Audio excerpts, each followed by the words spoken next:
Dhaka furniture মার্কেটের আজকে শুভ উদ্বোধন। আজকে যারা এসেছেন তাদের প্রতি আমার ব্যক্তিগত পক্ষ থেকে অনেক অনেক কৃতজ্ঞতা এবং শুভেচ্ছা।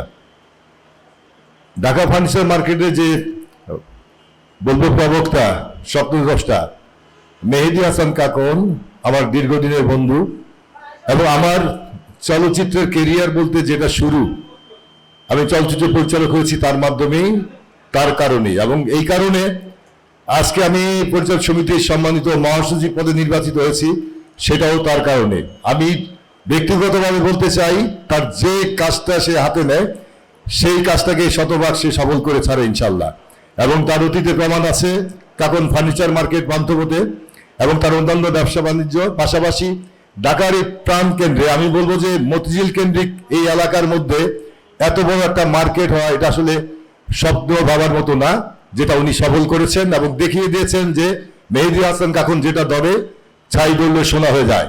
আমি আশা করব আগামী দিনে এই ঢাকার আশপাশে যারা আছেন, এই মতিঝিল কেন্দ্রিক না, পুরো ঢাকাবাসী যারা আছেন তারা সবাই নাগালের মধ্যেই এই ফার্নিচার মার্কেট থেকে ফার্নিচার কিনতে পারবেন এবং সহজলভ্যভাবে ব্যবসা করার চিন্তা ভাবনা ওনার মধ্যে আছে। এবং যারা এখানে ব্যবসা প্রতিষ্ঠান নিয়েছেন তারা প্রত্যেকেই খুব সহনশীল এবং তারা চায় যে তাদের মার্কেটের ফার্নিচারকে ঘরে ঘরে পৌঁছে দিতে, এবং সেই অগ্রযাত্রা অব্যাহত থাকবে। এবং সকলের প্রতি আমার সুবাসী শুভকামনা রইল ঢাকা ফার্নিচার মার্কেটের আজকের উদ্বোধন যাতে সবচেয়ে সুন্দরভাবে পরিচালিত হয় আগামী দিনে, সেই দোয়া করে আমি আমার বক্তব্য শেষ করছি।